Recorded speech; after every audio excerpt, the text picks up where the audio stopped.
Hey guys and welcome back. আজকে আমার মনে হয় সবাই টপিকটা বুঝতে পারছেন অলরেডি। সেটা হচ্ছে গ্রিজম্যান অ্যান্ড সাউলের সোয়াপ ডিল। আসলে বিষয়টা কতটুকু লজিক্যাল খুব একটা বেশি মনে হচ্ছে না আমার। যাই হোক, এই ভিডিওতে দুইটা পার্ট আছে আসলে। ফার্স্ট, ইকোনমিক যে বিষয়টা আছে এটা আমাদের দেখতে হবে, দেন স্পোর্টিং যে বিষয়টা আছে এটা দেখতে হবে। ফার্স্ট, ইকোনমিক যে বিষয়টা আছে, দেখেন ইকোনমিক্যালি এটা আমাদের একটু বেনিফিট করতেছে, একটু বড় অনেকটুকু বেনিফিট করতেছে। যেমন গ্রিজম্যান হচ্ছে পার্সে মেসির পরে সব থেকে বেশি আর্ন করে, অ্যান্ড এখন কিন্তু মেসির কন্ট্রাক্ট শেষ, এখন বর্তমানে সে সব থেকে বেশি আর্ন করবে। অ্যান্ড তার যে স্যালারিটা আছে এটা আসলে স্টেপ বাই স্টেপ বাড়বে। মনে করেন এই বছর তার স্যালারি হচ্ছে এরকম যে প্রতি সপ্তাহে সে 5 লাখ ইউরোর মতো পায়, অ্যান্ড এটা আগামী সিজনে আরও বাড়বে স্টেপ বাই স্টেপ। সে যত দিন বাড়তে থাকবে তত স্যালারি তার বাড়বে। এইভাবে আসলে চুক্তিটা হয়েছিল। অ্যান্ড সাউলের যে বিষয়টা আছে তার স্যালারি মোটামুটি 1,15,000 ইউরোর মতো, অ্যান্ড যেটা কিন্তু অনেক ডিফারেন্স। এখানে 1,15,000 ইউরো আর ওইখানে 5 লাখ ইউরো পার সপ্তাহ। তো এখানে দেখেন গ্রিজম্যান মোটামুটি বোনাস দিয়ে অ্যাটলিস্ট 30 মিলিয়নের মতো পাবে প্রতি বছর বা এই সিজনে।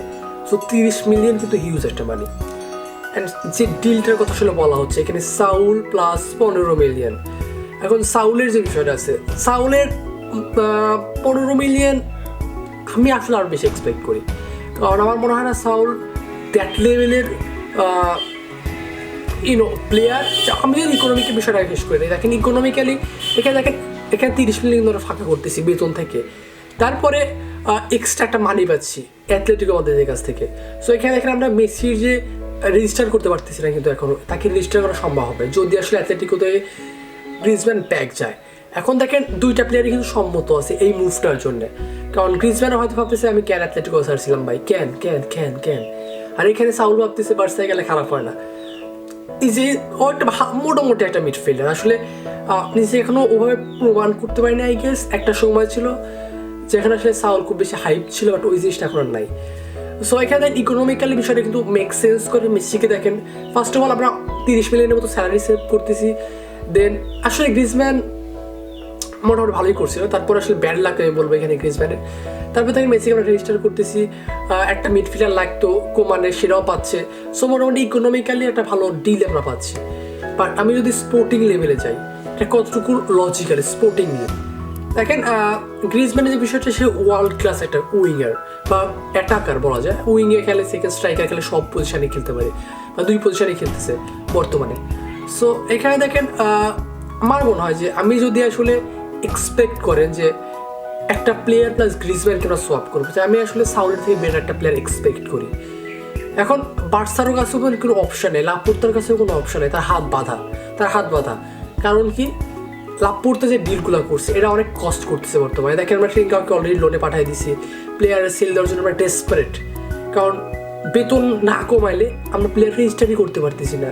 দেখেন নতুন যে প্লেয়ারগুলো আসছে, Memphis Depay, Eric Garcia, Agüero, Emerson royal, তারপরে মেসির যে কন্ট্রাক্ট আছে নতুন মেসিকে আমরা রেজিস্টার করাতে হবে, এই প্লেয়ারগুলোকে আমরা রেজিস্টারই করাতে পারতেছি না, কারণ বেতন বেশি হয়ে যাচ্ছে।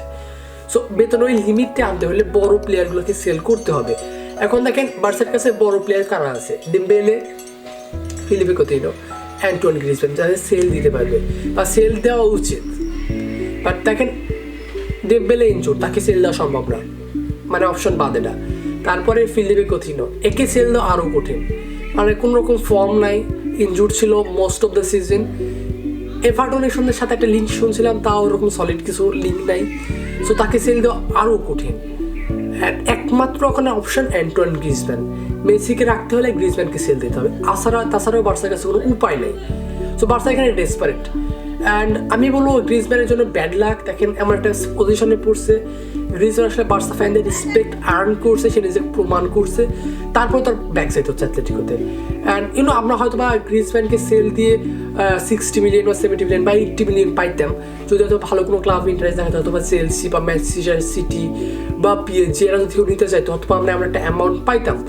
বাট আসলে ওইরকম কোনো ক্লাবে চাইতে অ্যান্টোনি গ্রিজম্যান খুব একটা বেশি ইচ্ছুক না, সে তার পুরোনো ক্লাবেই ব্যাক যেতে চায়। অ্যান্ড অ্যাথলেটিকো মাদ্রিদ কিন্তু কোনোভাবেই ওই বড় যে অ্যামাউন্ট আমরা তার জন্য চাই ওটা কখনো দিতে পারবে না। সো তারা কী করতেছে, তারা সাউলকে অফার করতেছে, তোমরা সাউলকে নাও প্লাস এক্সট্রা 15 মিলিয়নের কথা বলা হচ্ছে, এইটা নাও।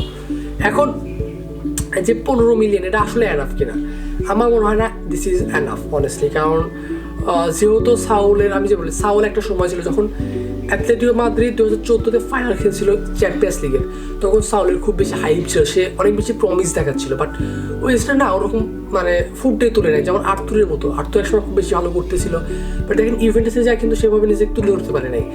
তো এরকমই অবস্থা সাউলের। হ্যাঁ, সাউলের মধ্যে ট্যালেন্ট আছে, বাট সেভাবে তুলে ধরতে পারেনি বা ওরকম পারফর্ম করতে পারেনি লাস্ট কয়েক বছর হলে।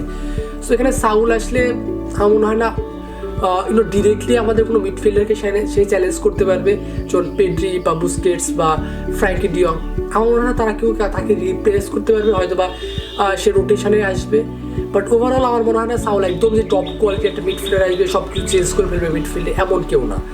এখন আমি যদি বলেন আমি একটু বেটার এক্সপেক্ট করি আসলে, বাট এখানে আসলে কিছু করার নেই, কারণ অ্যাথলেটিকও তাকেই অফার করবে। আর দেখেন অ্যাথলেটিক কিন্তু ভালো একটা রিপ্লেস অলরেডি তাদের পায়ে গেছে। দীপাউলো কিন্তু অলরেডি আর্জেন্টিনা থেকে চলে আসছে, বা সে মেবি আটলান্টাতে ছিল এর আগে, ওখান থেকে চলে আসছে। সো ওরা কিন্তু দেখেন অলরেডি সাউলের রিপ্লেসমেন্ট পেয়ে গেছে। সো দেখেন এখানে তাদের জন্য ডিলটা মেক সেন্স করে। এখন যে 15 মিলিয়নের কথা আছে, এখানে নাকি লোদিকেও অফার করা হইতে পারে, কারণ জুনিয়র ফিরবো কিন্তু লিডসে চলে গেছে অ্যান্ড যাবে, বা কনফার্ম মনে এখনো হয়েছে কিনা আমরা শিওর, বাট ও লিডসে যাবে। অ্যান্ড দেখেন ওর জায়গায় কিন্তু একটা রিপ্লেসমেন্ট দরকার, লোদি কিন্তু এখানে রিপ্লেসমেন্ট হইতে পারে। সো এখানে সাউল প্লাস লোদি মোটামুটি একটা ডিল। আমি বলবো না যে বার্সা খুব বেনিফিট করতেছে, but yes it's a good deal for Atletico Madrid definitely. কারণ দেখেন তারা নেক্সট সিজনে অ্যাটাকে অলরেডি সুয়ারেজ আছে, এবার অ্যান্টোনি গ্রিজম্যানকেও পাবে। সো তারা একদম টপ নচ টিম হয়ে যাচ্ছে। তারপরে দেখেন তারা কিন্তু ডিফেন্স, অ্যাটাক, মিডফিল্ড সব কিন্তু সলিড করে ফেলছে। সো অ্যাথলেটিকো মাদ্রিদ কিন্তু মোটামুটি স্ট্রং হয়ে গেছে। আর বার্সার জন্য যে ডিলটা, এটা আমি বলবো না খুব বেশি ভালো হচ্ছে, বাট কোনো কিছু করার নেই, মাইনে নিতে হবে। অ্যান্ড এটা হলে আসলে বেতন কমবে। অ্যান্ড আমি আসলে খুব একটা বেশি হাইপ নেই ডিলটা নিয়ে, একটু হার্ট ব্রোকেন বলা যায় বা একটু মন খারাপ বলা যায়, কারণ অ্যান্টোনি গ্রিজম্যানের কাছে একটু আনফেয়ার মনে হয়েছে আমার কাছে। বাট ওভারঅল এটা মানতে হবে। অ্যান্ড এটা হইলে আসলে ইকোনমিক যে বিষয়টা আছে একটু আগায় যায় বার্সেলোনা, অ্যান্ড এটা আমাদের দরকার। এটা হচ্ছে আমাদের ডিসপ্রাইড এই মুভটার জন্য। সো আসলে কিছু করার নাই। সো ইকোনমিক্যালি যতটুকুই মেক সেন্স করুক, স্পোর্টিংলি একটু হলেও আসলে ল্যাক করতেছে, স্পেশালি সাউলের জন্য চাইকে যদি কোকেও হতো তাহলে তো মানা যেত, but it's not that, it doesn't make that much sense. তারপরে কিছু করার নাই। And that is all for today guys, this is all I think. আপনার মতামত আপনি কমেন্ট বক্সে জানান। And thank you for watching. I'll see in the next video.